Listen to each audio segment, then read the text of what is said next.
we're going to be talking about what was the number 3 question on Google when asking around sex. And the word for word insert was, the keyword search was how to insert male organ into female organ. Now, I'm guessing that's not just any organ, but it's specifically referring to how to insert a penis into and specifically the vaginal canal, or you might say the vulva.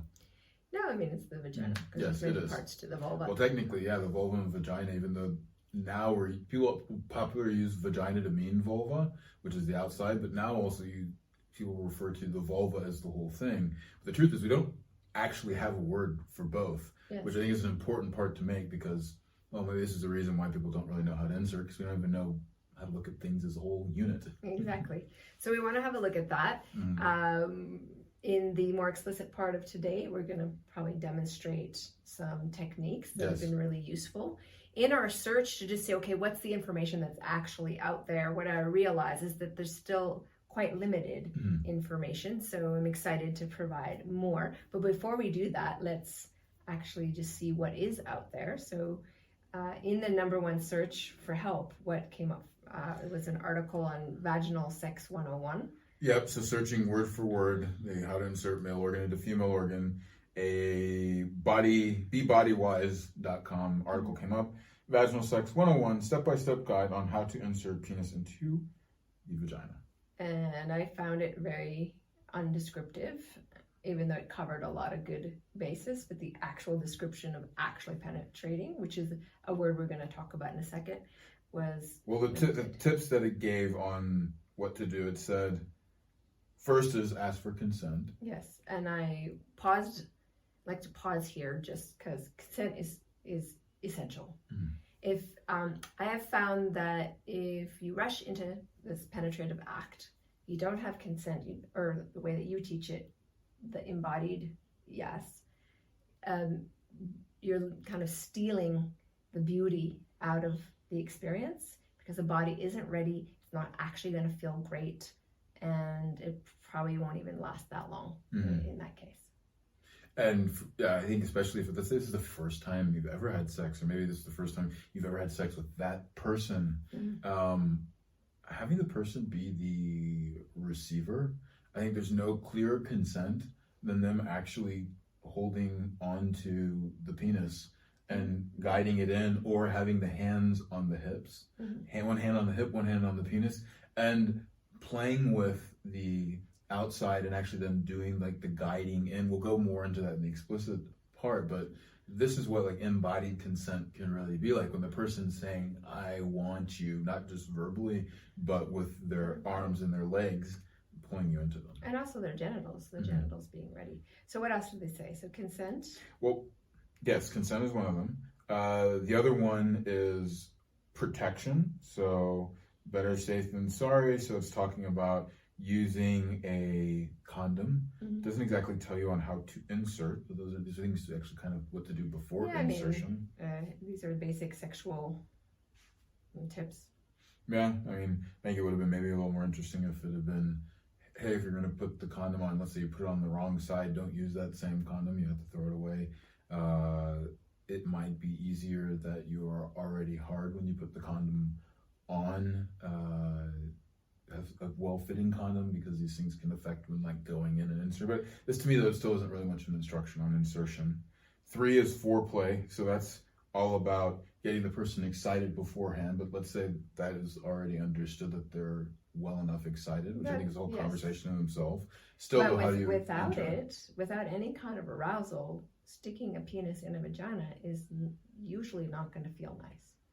Yeah, and I think probably a lot of people, I would, maybe not, but no, I don't think so. I mean, plenty of women have told me, that they've been married to a person for a long time and it hurts every time. And I've asked, like, well, what's going on? And there's no foreplay, there's no kissing, there's no tenderness, there's no speaking. It's just the guy rolls over on top of them, sticks it in, and goes. And I would say most people, at least clients I'm with, would say that they know that there should be foreplay. They maybe don't know how to do it so well. But even those who do know how to do foreplay, still how to insert the penis in, like, that's a good thing to decree, but it's still I'm not excited about what going we're into about it. to share today because it will. Well, so then we have the other one. Fourth is communication, which is to speak up, to spice it up. So we also say if it is the first time or first time with a new lover, communication is really beautiful. It's like, can you just wait, or let's have a breath together, or that feels really nice, or can you slow down? Well, it speaks about some signs of body language, making it more intimate, having degree of comfort and intimacy, but still it's a little bit nondescript. Then the next one was, the last one is toys. Variety is the spice to great vaginal sex. But we're talking specifically about. True, but yes, this is what I'm saying. So it's not actually then telling us how to go ahead and insert. So that being said, I think that there's a good amount lacking. I did find something I thought was a little bit more interesting. There was maybe the 4 best penetration techniques, and this comes actually from a survey of Oh My God Yes on things to do during the act of penetration. Yes. So let's pause before we go into that survey. Maybe talk about a few things of the actual, like, before the genitals meet, perhaps, because I think that's really important. Well, so what I was going to say is that the things that this describes in here is what to do during it, but we're still not actually getting into the act itself of penetrating. And so, do you want to just jump into? Well, what I'd like want to go through is the 4 kind of pieces here. This podcast is about suction sex. You are an advocate for something called bidirectional penetration. So let's define what that is and then go from there. And again, we spoke in another episode that penetrating another person's body, touching another person's body first happens with our mind, with our eyes, with the sense of smell, with what we're hearing, what we're like, all of these with things. Body movement. Yes. So breath all of that. But anyways, what is bidirectional penetration? So the question how to enter or penetrate already is assuming that in general the receiver is passive, and meaning that not moving, and the person who's on the giving side is the one doing everything, meaning like actually pushing or entering into the body. Now, to understand though that this concept, how to change that, is that actually in the same way then that the mouth isn't being pushed into, having food pushed down it, it's not being penetrated by a fork. Instead, you bring something into your mouth and you swallow, that the person on the receiving end, and specifically with the vagina, can be breathing and using the pelvic floor in a very specific way to actually open like a mouth and then relax and swallow in whatever it is that is coming in this case, then a penis. So understanding that is one part of meaning that it's bidirectional, meaning that the person being entered is actually, we'll refer to it as swallowing, let's say, or it could be, I think sometimes you talk about it as sipping. Yes. And so that's one really important concept. I will talk about it as sucking a lot of times, but in general, though, it's the same engagement of the pelvic especially floor, the lower ring of the vagina, right? Yes, exactly. And but the other part, though, that doesn't always get mentioned on being bidirectional means that the person that is actually being brought into the body, as opposed to them pushing, let's say if you get brought into the depths of the other person, well, if you want to create motion, and especially if that sucking feeling is happening, there's a kind of suction seal that's formed to create sensation, isn't to push further forward, but instead actually learn to work your hips backwards. Right. Because now you're creating this suction increasing this sensation that sensation doesn't come from just pushing in, but actually like reversing and going backwards, and the sensation becomes one of suction more than just trying to speed up by friction. We'll also go into a little bit more details on that technique as well. Yeah. But so these things now, once you get this conceptual understanding that penetration doesn't only happen that way, you can start to go, okay, so entering. Well, that means then as a giver that one, I'm going to allow the person to actually bring me in to their body. And then the person who's being entered or actually doing the sucking, they're going to be actively feeling into their body what feels right, how it feels right, at what speed, what angle, etc., and then guide the other person in. So I still think that's stuff happening after some preliminaries, so I want to cover the preliminaries. Well, this would be specifically the bringing someone into your body, but yes, I think that when we go into this next portion, we can break it down from. I think in this one we can at least mention some of it. They may not get the full description, but okay. So a couple of things.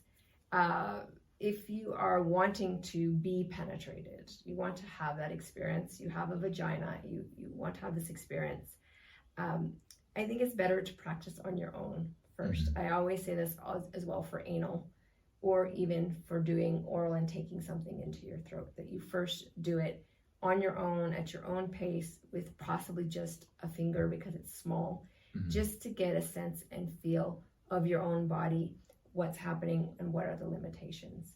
So long before I ever had penetrative sex, I was definitely having it with myself. By the time I had my first sexual experience, there was no pain, there was only pleasure, I wasn't afraid, and the guy wasn't small. At first I remember looking and going, I don't think that's going to fit, because I was used to just like a tampon or a finger. And it did fit, which was much to my surprise. But what prepared me and what made it a really pleasurable experience for him was that I had previously been with myself. And so that ability to have that confidence in my body, to trust that my body knew what she was doing, I think is really crucial as the active receiver. So then the first step on how to enter the vagina, if possible, is actually to have the person that has the vagina be actively practicing penetration, probably with their finger first, and then if they want, then graduating to what it would be like with a dildo. So that way then they would have the confidence to actually physically bring you into their body. Exactly. By actually holding your penis. So when I teach things like with the jade egg, I don't care the age, I don't care if you're a virgin, if you have had sex with 1 million people, I don't care. I always teach the exact same thing. And the first thing is, as you taught in the earlier episodes, of breathing into the vulva and relaxing and having that consent of the body. Yes, because you can feel the body at some point wants the touch. Exactly. Asking permission. I always ask permission twice. I ask permission before I touch and massage. And this isn't the giver asking the receiver. This is if you're doing it to yourself. Even you ask yourself. Yeah, I think it's really important that the receiver have some training before to really have a receiver that's terrified of sex, has never heard about it, doesn't know their body at all, is going to make for a more difficult experience. So we'll go into the details of that in the later part. Yeah. Okay. So then with the sipping part, there's the permission first to just touch and massage around the vulva, and then when it's time to actually possibly go and touch more, even just the opening of the vagina, another layer of permission is asked. And then I always stress, don't move, just wait. And because the calibration of the body needs a moment, the nervous system needs a moment, and if you can approach the vaginal opening with gentleness, it's going to bloom. If you try and go in with too much passion, it will often like contract and close in, and then you have all the different vulvar type of discomforts, pain, too much heat or burning or even sharp sensations. Well, let me just back up then before we get into the part of making that first comment and pausing, is that as opposed to really trying to stimulate the vagina with the hand, holding it there on the outside, having this cupping, and then actually having your body move more in towards your hand as if you're grinding into your hand, whether you're laying on your stomach or sitting on the edge of a chair, but getting that rocking motion and getting yourself doing this pelvic floor breathing, even if your hand's not there yet, is going to get everything to that place where then there is the desire to have the contact. It's very important for the body, I've noticed, especially this area of the body, the vulva, to get excited is that it's, again, choosing. So once you've asked permission, check in with your body. Does your body actually want to be rubbing against this hand? So that way it's not something just from the mental space, but as we're talking about, again, the embodiment of consent. And then from there, as that body starts to move, as the body's really starting to want it, then that's where, let's say you were to bring your own finger, your partner's penis, your partner's finger, whatever, towards the entrance. And then, yes, all of a sudden now pausing and feeling that intense anticipation, yes, that physical tension of I want this, but also, as I think you're mentioning, the importance of actually calibrating your nervous system around, okay, I'm about to bring someone, something, someone's body part, a toy, whatever, into myself. And as well, if you are the person that has the penis, or even the person with the strap, or the person doing the entering, is to really pause there, feel yourself, and really feel like the amount of aliveness or any kind of sensation that is between your member and theirs, as you're literally just touching the tip of the penis to the entrance. There's no forward movement of pushing in, there's no pulling movement of out. It's just like, it's like that kiss that you just sit there and were to pause. Now you wouldn't do that with the kiss, but that's the kind of contact you want, just that a little bit of suction normally that's going to happen as those two areas make contact, and then just literally feel your heartbeat, notice the other person's breath. Now we can go into more details of it, but yes, this, what we're calling almost is a steaming process. Yes. It becomes very important because this is going to help not just the person receiving the penetration or the person bringing you in, but it's also going to help the person entering not to just lose it, which happens a lot of times where you have premature ejaculation. Exactly. So that pause is a really important nervous system calibration. It's a wonderful time to reconnect, maybe have eye contact. It's a wonderful time if you wanting more intimacy to kiss or to bring the front bodies together for feeling that breath move into the whole body. And if it's your first time again ever, or your first time with a new partner, then just having like, wow, we're doing this kind of like moment, and it's precious. Why are we rushing? I coached a lot of young men in this, and they often felt like their virginity was a disease and they couldn't wait to just get rid of it. And through the coaching, they were so grateful for these instructions, because they created an ecstatically beautiful first time experience for them and their girlfriend. And they became epic lovers from the very first time. Well, we hear the things describing, well, what is love? Love is patient. Love is kind.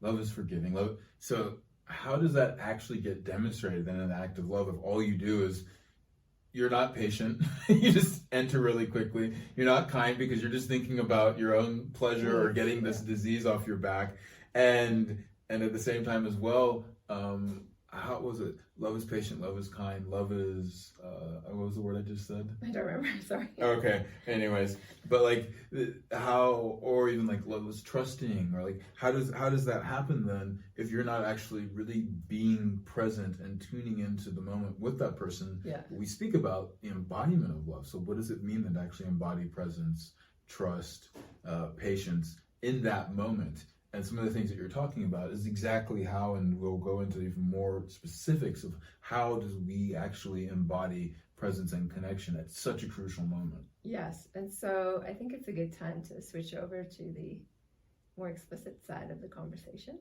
And then I can move into like what actually we can do with the vagina and how we can really open actively, and also have you coach through some different ways of preparing. Actually, even before the steaming, there's another phase that we didn't mention. So we can summarize though, just quickly for those here. So having overall good body movement, pelvic floor movement, breath, and a sense of connection with the person, having the other person then be the person who makes that first contact, the receiver, to make the first contact of the genitals, having that pause, and then the person on the receiving side actually bringing them in, and the person on the giving side allowing themselves to be brought into whatever depth, and then learning to move in the opposite away direction is a great way to start off. And so that's just a quick summary of it, but we're going to go into like even more specific details that I think we already answered the question much more thoroughly than what you're going to find there, on Google. Sure. But